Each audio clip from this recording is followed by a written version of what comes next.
Hey guys, and welcome back to Music 154. This week we enter sonata form territory.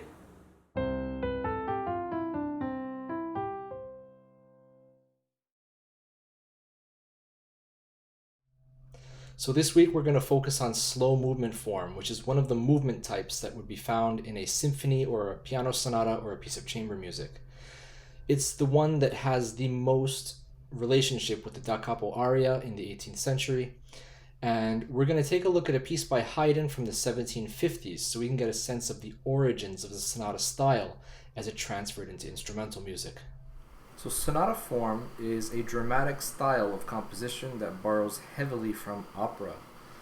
The most obvious connection in this vein is the slow movement form, which is also known as sonata without development. This form in early Haydn, as we'll see, is essentially the same as the two A sections from the da capo aria, much like the one by Alessandro Scarlatti we studied last week. This form, when used in instrumental music, is described in terms of exposition and recapitulation, which is an unnecessary distinction in my mind, but one that exists nonetheless. The exposition is basically the A section, and the recapitulation would be the A prime section of a da capo aria. We remove the B section, so it's no longer ternary form. But the relationship between the two A sections, which is both harmonic and thematic, is the most important thing to remember. So the exposition now, which is the A section, features a modulation off of a head motive or main theme from the tonic key to the dominant key.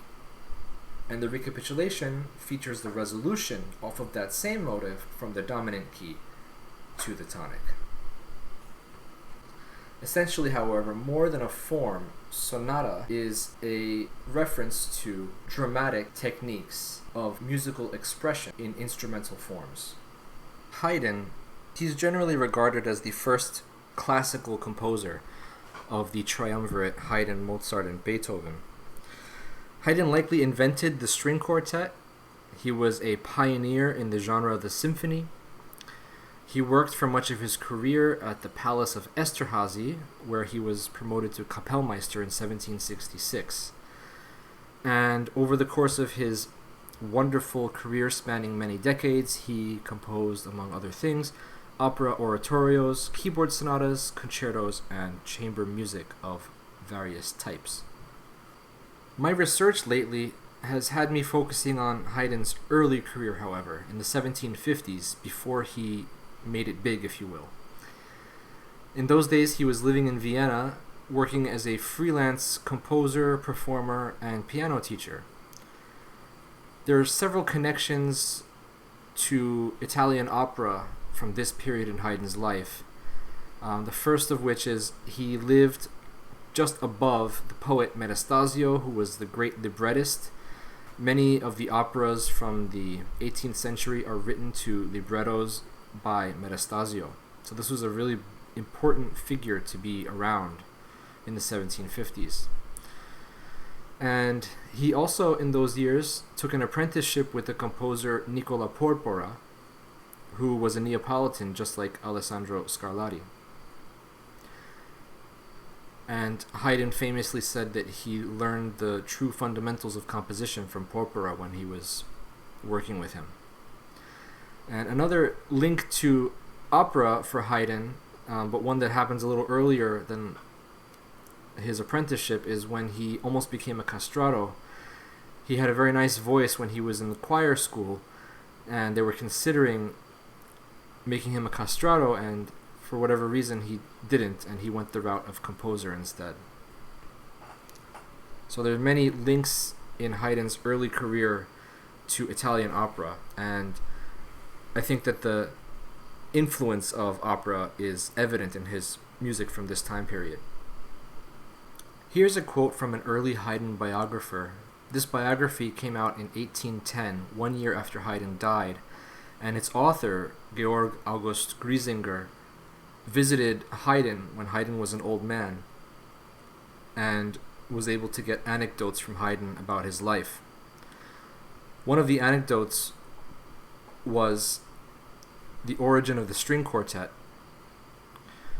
and it goes as follows. A Baron Fürnberg had a place in Weinzierl, several stages from Vienna, and he invited from time to time his pastor, his manager, Haydn, and Albrechtsberger, a brother of the celebrated contrapuntist, who played the violoncello, in order to have a little music. Fürnberg requested Haydn to compose something that could be performed by these four amateurs. Haydn, then 18 years old, took up this proposal, and so originated his first quartet, which, immediately it appeared, received such general approval that Haydn took courage to work further in this form. One correction to make is that Haydn was most likely not 18 years old, as that would have been exactly in the year 1750, and we know that this happened some years after that. But he was still young, and this was during the time when he was living in Vienna as a freelancer. As I hope we'll see, the composition in question for this quote is Opus 1, Number 1, the first string quartet by Haydn. As I hope we'll find, in the third movement, the Adagio, there's essentially an aria for first violin. This is the slow movement from the first string quartet, Opus 1, Number 1, that Haydn composed for Baron Fürnberg. As I hope we'll see, this is analogous to the string orchestra and solo soprano voice from the Alessandro Scarlatti da capo aria we studied last week from his opera Telemaco. The accompaniment strings starting in the second line here have repeated 16th notes, much like in the Scarlatti. And the aria now, rather than for solo voice, is for the first violin. You'll see that there's some things that are impossible for the human voice to do, especially with large leaps of register. However, for the most part, the first violin mimics the human voice. And if you'll recall, the first violin for much of the Scarlatti aria doubled the voice anyway. So this is a very operatic movement. And I think the first thing that we should do is listen to it before we analyze it.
What a beautiful piece of music, and that was the origin of the string quartet. This was the first piece that four friends played together as amateurs with a composition by Haydn.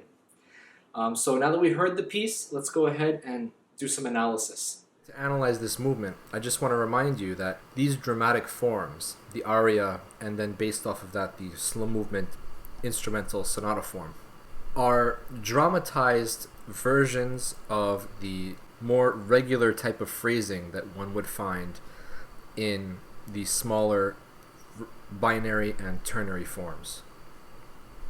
And those binary and ternary forms, remember, consisted of simpler song and dance pieces.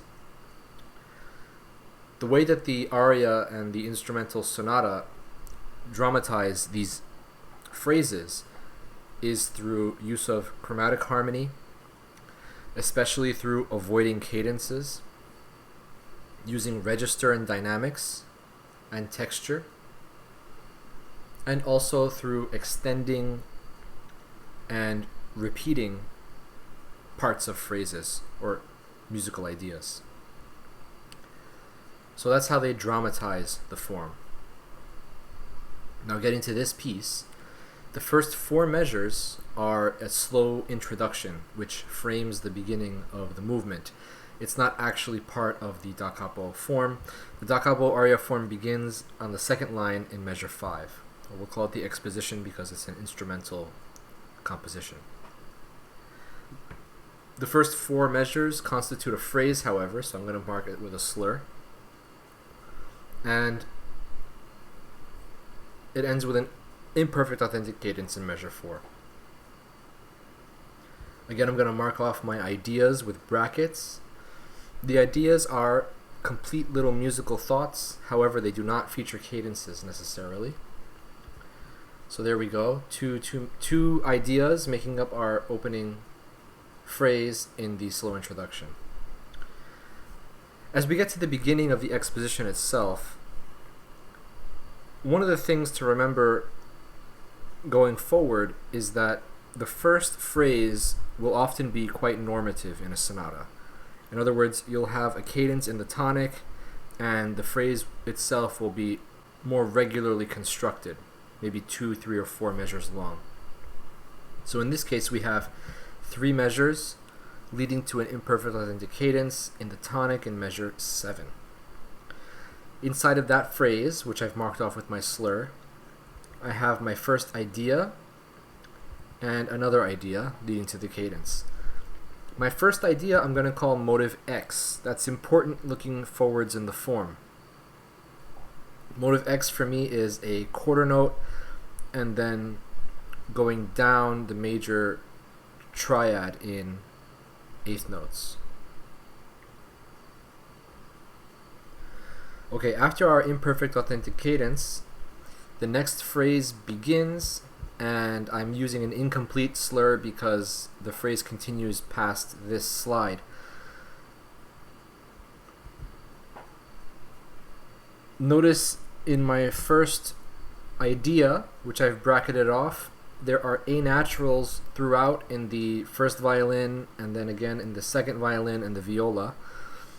And in my Roman numeral analysis, I've indicated that we've had our modulation here. So right away, there's a modulation. We start off with a pivot chord on an E flat major, which is at first 1, but then quickly becomes 4 in the key of B flat major. And the rest of the phrase is going to be B flat major. So there's our modulation. It has occurred already in measure 8.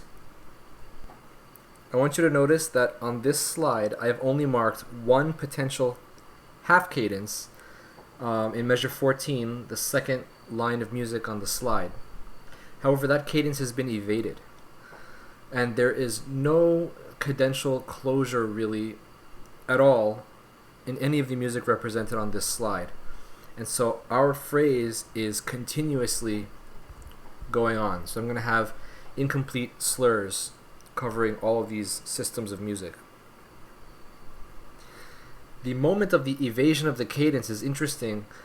There is what appears to be a cadential 6/4 in measure 14, and what could be a pause on a 5 with scale degree 7 in the soprano.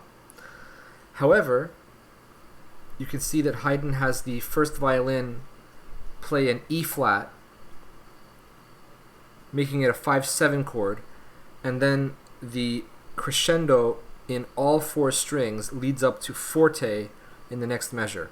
So we haven't had, while maybe in the terms of the harmonic progression we seem to have what would have been a half cadence, we haven't had the rhetoric of a cadence, as in having a pause or some kind of a stop in the music and then a break leading to the next phrase.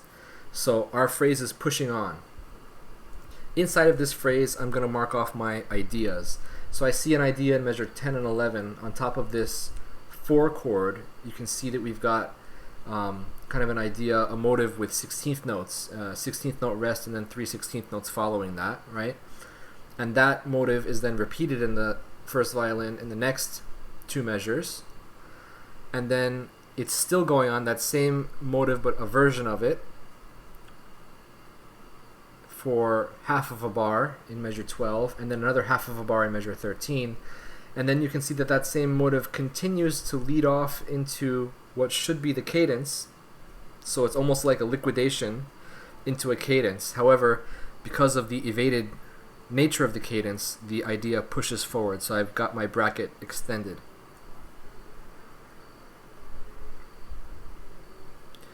One other really cool feature about this evaded cadence is in the last measure on the slide, measure 15. This is another aspect of the dramatic nature of sonata form based on aria practices, is once the cadence has been evaded, we've got the crescendos and we make it to forte, and look at the first violin, how all of a sudden now we're leaping across register in 2 octaves, right? We've got the low register and then 2 octaves higher register, back down and then back up. This is extreme register, and this happens when something rhetorically exciting is happening in the music. So the phrase should have been over, but it's not, and we're pushing through and we're doing all this exciting stuff.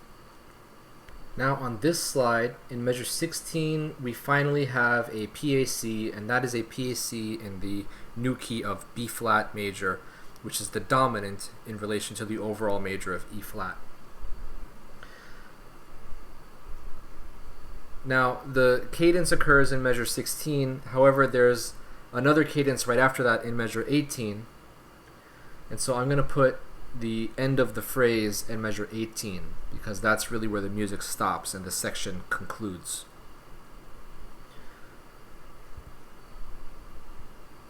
My idea actually is a continuation of the previous slide, and it ends in measure 16 on the moment of the PAC in the first violin. So when it goes C and the trill quarter note, and then the B flat quarter note on the third beat of measure 16.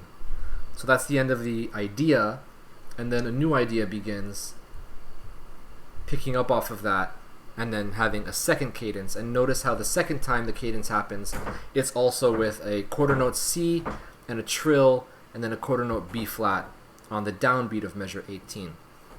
Now when you have a cadence and then another confirming cadence right after it, we tend to call that a codetta. It ends the section off, means little coda. It just confirms the fact that we've now reached our final cadence for the section. Now that the A section is over, if we turn our attention to measure 19, we have our A prime section, or what we call the recapitulation. And notice that my motive X begins measure 19 in the first violin with the quarter note F, and then going down through the tonic triad, which is B flat major in this particular context, because we've modulated.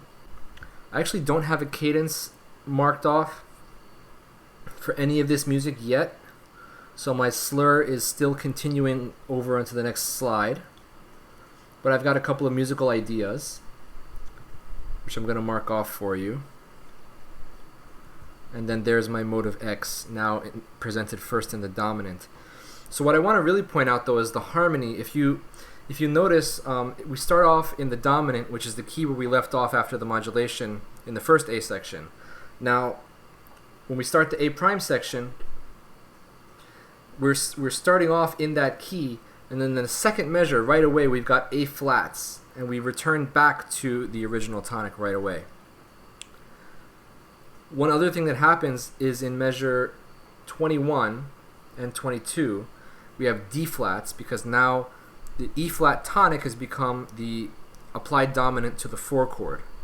So this is something that counterbalances the harmonic tension of modulating to the dominant in the first A section. Moving to the subdominant actually relaxes the feeling of harmonic tension by moving down to the subdominant direction in the circle of fifths. It's only a tonicization, though. It's not a complete modulation to 4. So now the first phrase is going to come to an end with a cadence in measure 24. That's the second measure of the first line on the slide. This cadence is analogous to the IAC that was in measure 7. So the first phrase of the period ends with a cadence. The first time it was an IAC, now it's a half cadence, and it's in the original tonic. So we've modulated back to the original tonic by now. And in order to do that, Haydn inserted 2 extra measures. So in the first section, it was 3 measures long, and now the first phrase of the A prime section is 5 measures long. And that's because Haydn inserted 2 measures to return back to the tonic. And of course, this also altered the cadence a little bit. But this is still the first phrase of a different version of the same period. There I got my idea marked off. The next phrase, beginning in measure 25, is the longer phrase of the period. And you can see that at the end even, it looks like there's going to be a half cadence on the last measure on the slide, but it's evaded again through the use of a 5/4/2. So the music does not stop even though the melody seems to come to an end. I'm going to have my ideas marked off. So here, measures 25 and 26 are a 2-measure idea, and 27 and 28 likewise a 2-measure idea. Although, like I said, the music continues through by the use of the 5/4/2. So there's no pause. We're going to push through the phrases continuing on to the next slide. Before I go to the next slide, however, I want to just point out that the same motive X prime comes back in measure 25, and it's even on the same notes as it had been in the previous A section. The only difference is a very subtle but beautiful difference, that A natural in the little turn figure at the end of that measure 25 in the first A section had been part of a modulation to the new key of B flat major. And in this particular version of the same phrase, it's now a chromatic embellishing tone, and it's no longer harmonically active as an agent to modulate to B flat major. Because remember, the difference between E flat and B flat major would be A natural or A flat. And so the A natural in the tonic E flat major, in this case, is a chromatic embellishing tone. And it's further cemented as that in measure 26, as you get these really prominent A flats in the first violin. So Haydn is really being subtle, and this is the dramatic style of composition that is borrowed from opera. You can really use individual chromatic notes and the tension in between them for dramatic effect. And this is a really amazing thing because it's purely musical. It's an instrumental piece of music, but it uses elements like pitches and dynamics and registers to make exciting things happen in the music, all off of a modulation to the dominant. So now this is resolved.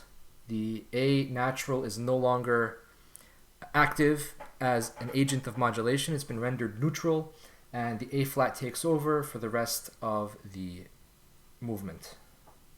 Okay, so now that we're in the middle of our second phrase of this period, the same exact things are happening if you compared a couple of slides earlier to this slide, it would be all the same music transposed from the dominant to the tonic.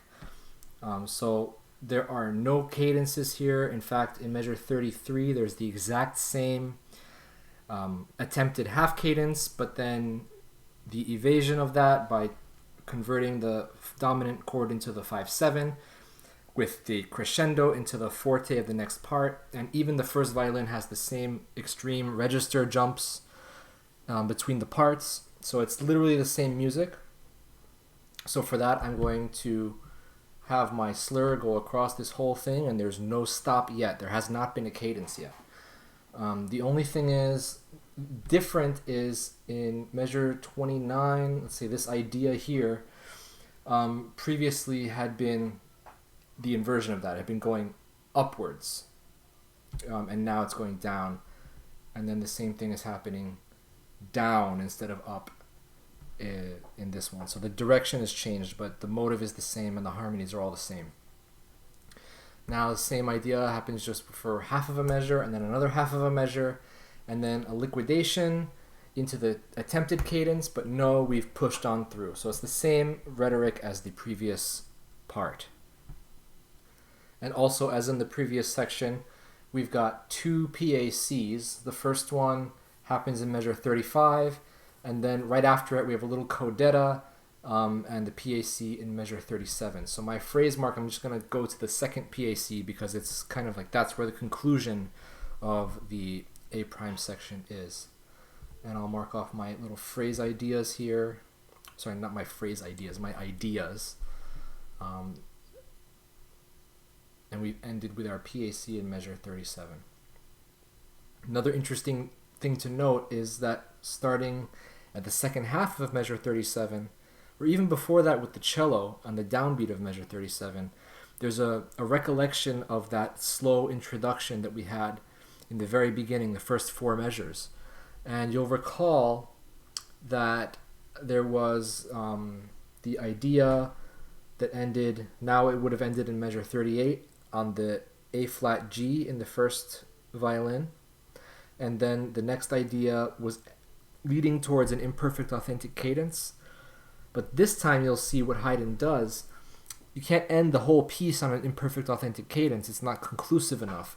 So he actually articulates the IAC in measure 40, but at the moment that that happens, again, this is part of the dramatic style, he avoids the closure of the cadence by doing a little duet with staccato notes between the first two violins, and then has the melody come back down for another attempt at a cadence, and then there is a PAC, pianissimo, in measure 42, at the very last measure on the slide and also the last measure of this movement. So even the first little phrase that happened in the slow introduction has to be modified in order to provide the harmonic closure that the movement needs. So I'm going to put my slur for a measure line, and I was a little lazy. I should have put ideas, but the piece is over, so I'm done. Let's give it a listen now that we've got more informed ears.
sonata form developed from the da capo aria, which is more of a dramatic style of composition than it is a form. The forms are basically the same as, you know, the phrases and the periods that you'd see in binary and ternary forms, but the dramatic evasion of cadences and the uses of all these different devices makes the sonata style, which comes from opera, as we saw last week. Instrumental slow movement form is literally the same thing as an aria. Haydn was a pioneer in this style. This piece that we studied was the first string quartet. And it was also the first time, really, that instrumental music... Then there's the exposition, which is the A section. There's a modulation off of the head motive. We called it motive X. And it leads to modulation to the dominant. And then the recapitulation is the A prime section, and there's a resolution to the tonic off of the same head motive that this time begins in the dominant. So the harmonic relationship is reversed. So the exposition raises the tension by modulating away from the tonic, and then the recapitulation resolves that tension. That's all for this week's classes on sonata form. Next week we'll go further into the form by looking at some first movements. See you then.